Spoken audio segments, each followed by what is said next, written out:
Hello friends, welcome to the knowledge race. Friends, इस video series में हम लोग स्टार्ट करने वाले हैं CSS, that is stand for centrally sponsored scheme. ये जो फ्रेंड जो टॉपिक है, ये आपका अपकमिंग जो JKSSP पंचायत अकाउंट असिस्टेंट का एग्जाम है उसके अंदर एक क्लियरली मेंशन है।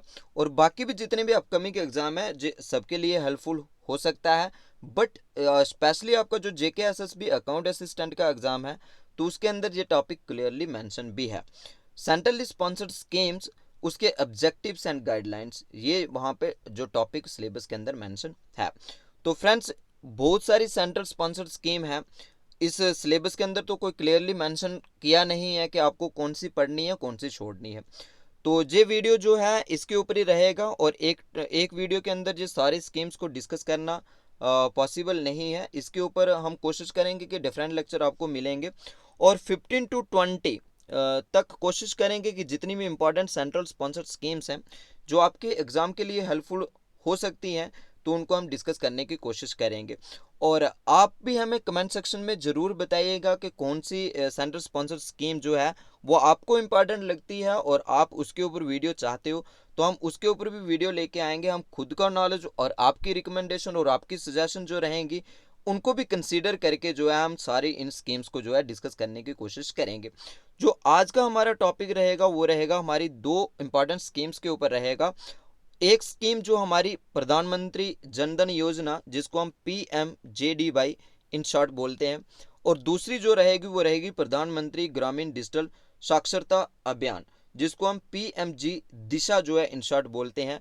तो ये आपको इनकी फुल फॉर्म्स पता होनी चाहिए, कहीं पे भी आपको ये क्वेश्चन आ सकता है, और स्पेशली जो अकाउंट असिस्टेंट का उसमें इनकी फुल फॉर्म्स को पूछा जा सकता है कि ये जो इसकी फुल फॉर्म क्या है और कौन सी स्कीम है। तो फ्रेंड्स, चलिए वीडियो को स्टार्ट करते हैं। इससे पहले कि अगर आप चैनल के ऊपर नए हो तो प्लीज़ यार चैनल को सब्सक्राइब करके वेल नोटिफिकेशन को भी ऑन कर लीजिए, आने वाली वीडियोस की नोटिफिकेशन आप तक पहुंच जाएगी। आप हमें फेसबुक पेज, इंस्टाग्राम और टेलीग्राम के ऊपर भी फॉलो कर सकते हो। यहाँ पे भी हम डिफरेंट जो है नोट्स MCQ शेयर करते रहते हैं जो आपके लिए हेल्पफुल रहेंगे। और लेक्चर की PDF हमारे टेलीग्राम चैनल से एब्सोल्युटली फ्री ऑफ कॉस्ट आपको मिल जाएगी। इन सब का जो लिंक नीचे डिस्क्रिप्शन में मिल जाएगा। सबसे का चैनल जो है वो नॉलेज रेस से, जहाँ अकाउंट चैनल जो है वो नॉलेज रेस से ही है। आप फॉलो, लाइक, सब्सक्राइब जरूर कीजिएगा। तो चलिए आज का लेक्चर स्टार्ट करते हैं। प्रधानमंत्री जन धन योजना फ्रेंड्स, जो पहला टॉपिक, हम दो स्कीम्स को डिस्कस करेंगे। तो पहले जो हम इसको डिस्कस करते हैं और फिर हम जो है दूसरी PMG दिशा जो है उसको डिस्कस करते हैं। तो प्रधानमंत्री जन धन योजना जो है ये इनका लोगो है, और यहाँ पे क्लियरली लिखा हुआ है ये वाला प्रधानमंत्री जन धन योजना, और नीचे जो लिखा हुआ है ये लिखा हुआ है मेरा खाता भाग्य विधाता। तो ये आपको याद रखना है, मेरा खाता भाग्य विधाता, जो इनके जो लोगो है इसके अंदर क्लियरली लिखा हुआ है। तो इस तरीके का क्वेश्चन भी जो है वो पूछा जा सकता है। तो चलिए इस स्कीम को डिटेल में डिस्कस करते हैं कि ये स्कीम क्या थी। तो फ्रेंड्स, प्रधानमंत्री जन धन योजना PMJDY, तो ये आपको फुल फॉर्म इसकी याद रखनी है। इन शॉर्ट पे आपको याद रखना है कि PMJDY जो है वो स्टैंड करता है प्रधानमंत्री जन धन योजना के साथ। और फ्रेंड्स, ये जो गवर्नमेंट ऑफ इंडिया के द्वारा जो स्कीम चलाई गई थी, और ये एक फाइनेंशियल इंक्लूजन के अंतर्गत इसके अंडर से कवर होती है। अब फाइनेंशियल इंक्लूजन क्या होता है कि लोगों को डायरेक्ट बैंकों के साथ जोड़ना, ये इस स्कीम का जो था मेन पर्पस, उद्देश्य, टारगेट, ये इसका मकसद था कि लोगों को डायरेक्ट क्या करना है, बैंकों के साथ जोड़ना।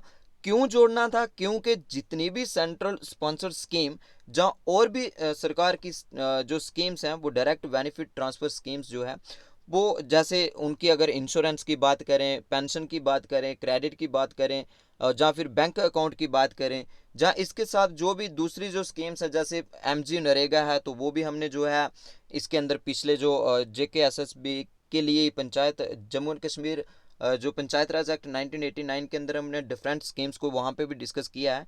6 से 7 वीडियो हैं उसके, तो आप उनको भी एक बार ज़रूर देख लीजिए। बहुत सारी स्कीम्स जो है उसके अंदर भी हमने डिस्कस की है। जैसे ये जो MG नरेगा है, वाटर शेड है, या फिर इस तरीके की जो स्कीम्स हैं, तो लोगों तक ये डायरेक्ट जो है बेनिफिट उसको पहुंचता नहीं था, बीच में ही वो ख़त्म हो जाता था। यानी कोई भी अगर कोई किसी के लिए अगर कोई बेनिफिशरी है कोई, तो अगर डायरेक्ट जब उनको कैश में वो पैसा मिलता था तो बीच में करप्शन के बहुत सारे चांसेस जो रहते थे, तो लोगों तक जो था एक्चुअल अमाउंट वो पहुंचता नहीं था। तो इसलिए सरकार ने इसके ऊपर ध्यान दिया और डायरेक्ट जो है बेनिफिट ट्रांसफ़र स्कीम्स के लिए उन्होंने जनधन योजना को लेके आए। तो जो भी सब्सिडीज़ होगी, इंश्योरेंस होगा, पेंशन होगा, या फिर डिफरेंट स्कीम्स के अंदर जैसे लोगों के लिए जैसे मकानों के लिए भी पैसा मिलता है, तो ये भी सारी स्कीम्स हम अलग अलग डिस्कस करेंगे। कोशिश यही है हमारी कि जितनी भी सेंट्रल स्पॉन्सर स्कीम हैं, तो ये सब लोगों के बेनिफिट के लिए बनाई जाती हैं, तो इनको हम सबको डिस्कस करेंगे। तो इनका डायरेक्ट बेनिफिट जो है वो बैंक थ्रू ही हो, ये स्कीम का मेन पर्पस जो था। तो इसके लिए जो था, कोई भी अगर छोटा बच्चा है 10 साल से नीचे है, जहाँ कोई ओल्डर है, तो जो दोनों भी इसके लिए एलिजिबल थे और ये भी अपना अकाउंट जो है वो खुलवा सकते थे, बट उनकी जो मैनेजमेंट उनके अकाउंट की वो कौन करेगा, उनका गार्डियन करेगा। तो ये इस स्कीम का जो था मेन पर्पस था। अब आगे देखते हैं कि ये जो स्कीम थी ये किन्होंने स्टार्ट की थी। हमारे जो प्रधानमंत्री नरेंद्र मोदी जी हैं, इन्होंने इस स्कीम को स्टार्ट किया था। और कब स्टार्ट किया था? 28 अगस्त 2014 के अंदर इन्होंने इसे स्टार्ट किया था। और उनकी जब पहली इंडिपेंडेंस डे की जब फर्स्ट उनकी स्पीच थी 15 अगस्त 2014 में, जब उनकी पहली स्पीच थी, तो उन्होंने जो है इसके इस स्पीच के अंदर भी जो है इस योजना के बारे में जो है वो जिक्र किया था। नेक्स्ट हम देखते हैं कि इस स्कीम को रन कौन करता है। ये जो स्कीम आती है डिपार्टमेंट ऑफ फाइनेंशियल सर्विस के अंतर्गत आती है, उसके अंदर जो स्कीम आती है। और ये किसके अंदर आता है? ये आता है मिनिस्ट्री ऑफ फाइनेंस के डिपार्टमेंट के अंदर। मिनिस्ट्री ऑफ फाइनेंस है और डिपार्टमेंट जो है वो फाइनेंशियल सर्विस डिपार्टमेंट के अंतर्गत ये स्कीम आती है। और फ्रेंड्स यहाँ पे एक चीज़ इंटरेस्टिंग जो है, ये जो स्कीम थी इसको जो रिकॉर्ड किया गया है किसके अंदर, Guinness book of world record के अंदर भी इसको जो है वो मतलब मेंशन किया गया है, रिकॉग्नाइज किया गया है। तो क्यों किया गया था उसके भी थोड़ा जान लेते हैं, क्योंकि ये क्वेश्चन बन सकता है, क्योंकि इतनी ज़्यादा सक्सेसफुल ये स्कीम रही है जिसके लिए Guinness book of world record में भी इसको मेंशन किया गया है।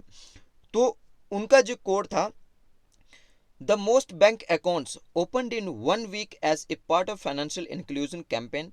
तो इस कैंपेन के अंतर्गत, इस कैंपेन के अंडर जो फाइनेंशियल इंक्लूजन कैंपेन था, तो एक हफ्ते में 1 वीक के अंदर जो है वो बैंक अकाउंट जो लोगों के खोले गए थे, वो कितने खोले गए थे, ये वाली फिगर आप देख लीजिए। एक हफ्ते के बीच इतने बैंक अकाउंट जो है वो इंडिया में खुले थे, जिसके कारण जो है Guinness book of world record के अंदर भी इसको मेंशन किया गया है। तो 1,80,96,130, तो ये इतने अकाउंट जो है वो एक हफ्ते के अंदर खुले थे। और डेट जो मेंशन है तो वो कौन सी थी, 23 अगस्त से लेकर 29 अगस्त के बीच इतने खुले थे। तो अगर हम बात करें जो 2014 की है, तो नेक्स्ट अगर हम बात करें 2018 तक, तो 27 जून 2018 तक। फ्रेंड्स ये जो सोर्स है तो इसको हमने विकीपीडिया से उठाया है, आप जाके वहाँ पे विकीपीडिया पे पढ़ सकते हो। तो 27 जून 2018 तक अगर हम देखें तो लोगों ने जो बैंक अकाउंट खुलवाए थे वो कितने थे, 318 मिलियन बैंक अकाउंट लोग जो है वो खुलवा चुके थे। और इन में जो पैसा लोगों ने जो डाला था इन अकाउंट्स के अंदर, तो वो कितना था, 792 बिलियन रुपीस लोगों ने इनके अंदर जमा भी करवाए थे, जिसको अगर यूएस डॉलर में अगर हम देखें तो 12 बिलियन होते हैं but deposit under this scheme. तो फ्रेंड्स एक चीज़ यहाँ पे आपको और याद रखनी है, देखो जनधन योजना के अंदर, इस योजना के अंदर क्या था कि जब कोई भी अपना बैंक अकाउंट जो है डायरेक्ट खुलवाता, तो उसको एक मिनिमम अमाउंट जो है वो बैंक डिसाइड करता है, शायद 500 या 1000 के आसपास होगा, आई एम नॉट श्योर। तो इतना जरी मिनिमम अमाउंट जो है वो बैंक जो भी अकाउंट होल्डर होता है तो उसको उसके अंदर रखना ही पड़ता है, नहीं तो क्या हो जाएगा, उसका अकाउंट जो है वो बंद कर दिया जाएगा। तो जनधन योजना के अंदर क्योंकि बहुत सारे हमारे देश में आपको पता है कि गरीबी कितनी ज़्यादा है, तो लोग इस कारण बैंकों से जुड़ नहीं पा रहे थे। तो जनधन योजना के अंदर जो था वो जीरो बैलेंस अकाउंट था, कि अगर आप एक भी रुपया जमा नहीं करवाते हो तो तब भी आपका अकाउंट जो है वो बंद नहीं होगा, अकाउंट आपका जो है वो खुल जाएगा। तो ये भी इसका एक इसका फीचर था। तो आप इसको भी याद रख सकते हो। तो इस कारण लोग जो है, जब लोगों को पता चला कि कोई भी पैसा नहीं जमा करवाना है, इवन के हो सकता है कि सरकार हमें डिफरेंट टाइप्स की पॉलिसीज़ को लेके हमारे अकाउंट में कुछ ना कुछ जमा ही करवा दे, तो ऐसे केसेस को लेके लोग जो था वो ज़्यादा बैंकों की ओर अट्रैक्ट हुए थे। तो आप देख सकते हो कि इतने ज़्यादा अकाउंट जो है जिसको एक वर्ल्ड रिकॉर्ड भी बना दिया जिस स्कीम ने, तो वो इसी कारण बस हुआ था कि जीरो बैलेंस जो है उनका बैंक अकाउंट खुलना था।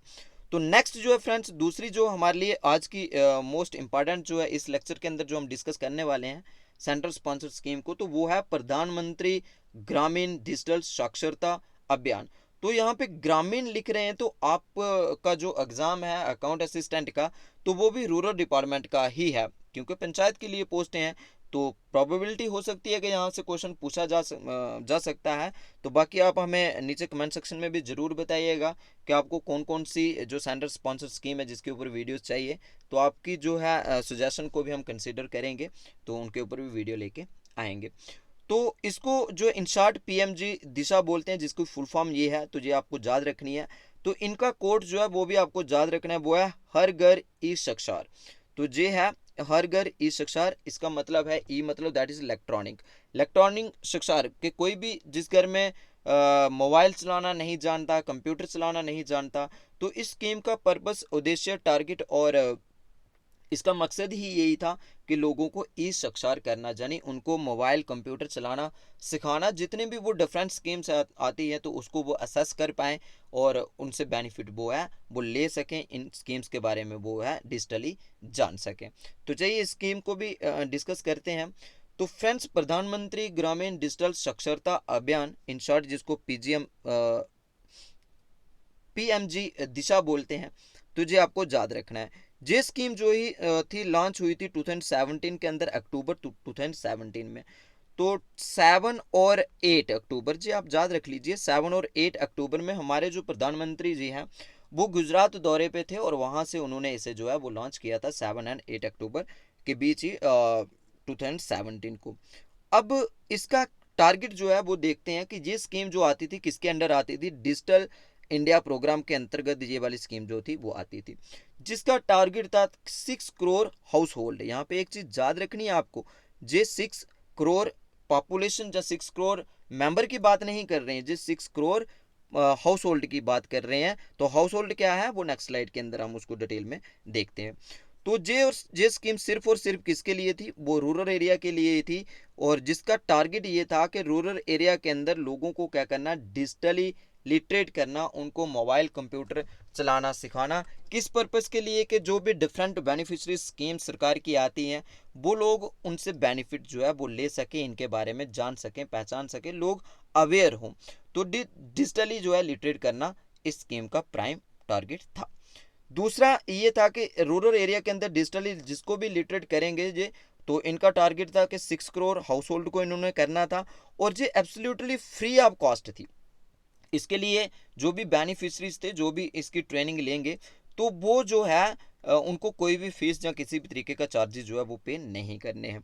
दूसरा, इस स्कीम का ये टारगेट था कि 40% जो पॉपुलेशन है रूरल हाउस होल्ड जो है कंट्री के अंदर, 40% रूरल हाउस होल्ड, उनको जो है उन हाउस होल्ड से पूरा का पूरा परिवार नहीं, सिर्फ और सिर्फ एक मेंबर की जो बात कर रहे हैं कि 40% रूरल हाउस होल्ड जो है उनमें से एक member, one member from each eligible house hold से वो लेंगे और उनको क्या करेंगे, डिजिटली लिटरेट करेंगे, डिजिटली उनको पढ़ना लिखना सिखाएंगे। और ये स्कीम पहले जो इसका इनिशियली टारगेट था वो फ्रेंड्स यहाँ पे आप लिख लीजिए आप, वो 31 मार्च 2019 तक था, 2019 तक था, लेकिन बाद में इसको फर्दर एक्सटेंड कर दिया गया था और मार्च जो है वो 2020 तक इसे फर्दर एक्सटेंड किया था। तो जो लेटेस्ट भी है और रूरल डिपार्टमेंट के लिए ही है, तो यहाँ से प्रोबेबिलिटी हो सकती है कि आपको क्वेश्चन पूछा जाए। नेक्स्ट हम इसके बारे में और जानते हैं कि एलिजिबिलिटी जो थी इसके लिए वो क्या थी। The scheme is applicable only for rural area के लिए थी, ये हम अभी देख चुके हैं।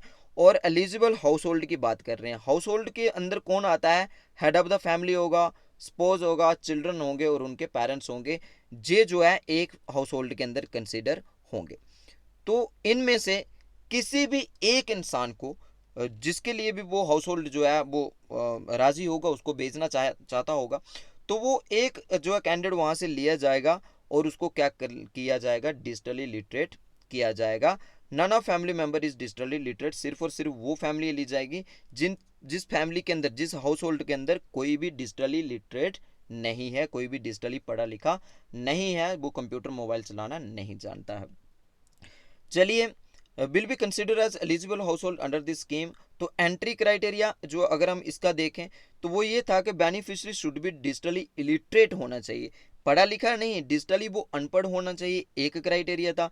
दूसरा ये था कि ओनली 1 पर्सन पर eligible house hold would be consider for training. तो सिर्फ एक इंसान जो एलिजिबल हाउस होल्ड जो है उसके घर से सिर्फ और सिर्फ एक ही पर्सन को लिया जाएगा और उसको डिजिटली लिटरेट किया जाएगा। इसके लिए जो एज ग्रुप रखी थी, तो इसके स्कीम के अंदर जो मेंशन था वो था एज ग्रुप 60 ईयर तक था, जो 14 से लेकर 60 तक था। 14 से लेकर 60 साल के बीच से किसी भी मेंबर को जो है वो ले सकते थे। जो हाउस होल्ड अगर इस क्राइटेरिया में फिट बैठता तो उसमें से किसी एक मेंबर को लेके उसको डिजिटली लिटरेट करना इसका प्राइम टारगेट था। तो ये आप याद रख लीजिए।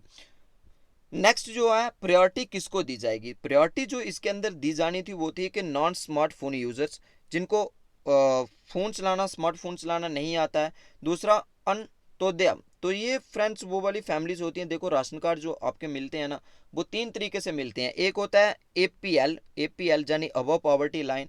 दूसरा आता है आपका BPL, that is stand for below poverty line. और एक BPL से भी नीचे होता है, जो इससे BPL बिलो पॉवर्टी लाइन से भी जो नीचे आते हैं, जो बिल्कुल ही गरीब हैं, तो वो इसके अंतर्गत आते हैं अंत्योदय हाउस होल्ड। तो ये जो उस फैमिली से अगर जिसके पास ये वाला राशन कार्ड है वो इतने गरीब हैं तो ये भी इसके अंदर कंसीडर होने थे। तो फिर आता है हमारा कि जो कॉलेज ड्रॉप आउट स्टूडेंट्स थे तो वो भी इसमें के अंदर कंसिडर होने थे। फिर आता था इसमें participants of the adult literacy mission. तो ये कौन सी स्कीम थी? जो SBM साक्षर भारत मिशन, ये जो स्कीम सेंट्रल स्पॉन्सर्ड स्कीम थी, इसको हम जो है JNK पंचायत राज एक्ट 1989 का और 73rd अमेंडमेंट एक्ट के अंदर हम इन स्कीम्स को जो है वो डिस्कस कर भी चुके हैं, तो आप उन वीडियोस को देख लीजिएगा। तो ये साक्षर भारत मिशन जो है ये वाली स्कीम थी, जिसके अंतर्गत क्या था कि 15 से लेकर 80 साल यानी 15 to 18 ईयर के जो लोग अनपढ़ रह गए हैं, जिन्होंने बिल्कुल भी पढ़ना लिखना नहीं सीखा, जो डिजिटली नहीं था, ऐसे जर्नल जिन्होंने पढ़ना लिखना नहीं सीखा, अपना नाम नहीं लिख सकते, गाड़ी का नंबर नहीं पढ़ सकते, तो SBMJ वाली स्कीम थी। और 2014 और 15 के आसपास जम्मू और कश्मीर में भी प्रेरक जो लगाए थे, हर एक पंचायत के अंदर 2-2 लगाए गए थे। और 2018 में अनफॉर्चुनेटली उनको टर्मिनेट भी कर दिया, जो स्कीम भी बंद कर दी। और टर्मिनेशन का जम्मू और कश्मीर में तो आपको पता है, ये तो एक चलता ही रहता है यहाँ। तो participant of adult literacy mission, जो अगर वो लोग हैं जो अडल्ट एजुकेशन को ले रहे हैं तो वो भी इसके अंदर कंसिडर थे। तो फिर आता है कि डिजिटली इलिटरेट स्कूल स्टूडेंट्स, यानी 9th से लेकर 12th स्टैंडर्ड के जो स्टूडेंट हैं, बट वो स्टूडेंट जो डिजिटली इलिटरेट हैं, डिजिटली अनपढ़ हैं, जिनके स्कूल में ना कंप्यूटर है ना ITC लैब है, तो वो बिल्कुल भी इसके बारे में नहीं जानते हैं, तो वो भी जो है इसके अंदर आ सकते थे। और फिफ्थ जो है प्रेफरेंस जो है वो किसको दी जानी थी? प्रेफरेंस जो है वो दी जानी थी SC ST BPL वुमेन और माइनॉरिटीज़। तो ये जो हैं यहाँ पे, तो ये प्रेफरेंस जो है इनको ज़्यादा दी जानी थी, SC ST BPL या फिर वुमेन या फिर माइनॉरिटीज़ जो है इसके लिए। तो ट्रेनिंग प्रोसेस जो था ये मोस्ट इम्पॉर्टेंट है, ये आप याद रख लीजिए, ये पूछा भी जा सकता है। तो सिर्फ और सिर्फ ज़्यादा लंबा कोर्स ये नहीं था। और ये जो है CSC सेंटर जो आते हैं CSC, तो उनके अंदर जो है जिनको भेजना था और वहाँ पे सिर्फ और सिर्फ इनको 20 घंटे की ट्रेनिंग देनी थी। जो फ़ोन या कंप्यूटर जो है वेबसाइट को असेस करना, तो किस तरीके से चलाना, तो सिर्फ और सिर्फ 20 आवर जो था इसके लिए ट्रेनिंग के लिए मेंशन किए गए थे। और जो 20 घंटे की ट्रेनिंग जो था, स्टडी सेंटर जो इनके थे, CSC सेंटर जो थे, तो उनको जो इंस्ट्रक्शन थी कि मिनिमम उनको 10 दिन और मैक्सिमम जो है वो 30 दिन, यानी कम से कम 10 दिन में भी वो इस कोर्स को कंप्लीट कर सकते थे और ज़्यादा से ज़्यादा जो है वो 30 दिन भी इस कोर्स के लिए ले सकते थे। तो इस 10 से लेकर 30 दिन के बीच ही उनको 20 घंटे का कोर्स पूरा करके जो है उनको छुट्टी करनी थी और एक उनको सर्टिफिकेट जो है वो मिलना था। तो ये था। तो फ्रेंड, ये था पूरा का पूरा वीडियो। उम्मीद करता हूँ कि आपको लेक्चर पसंद आया होगा। अगर पसंद आया तो प्लीज़ यार वीडियो को लाइक शेयर ज़रूर कर दीजिए और चैनल को सब्सक्राइब करके बेल नोटिफिकेशन को भी ऑन कर दीजिए, आने वाले वीडियोज़ की नोटिफिकेशन आप तक पहुँच जाए। Thanks for watching.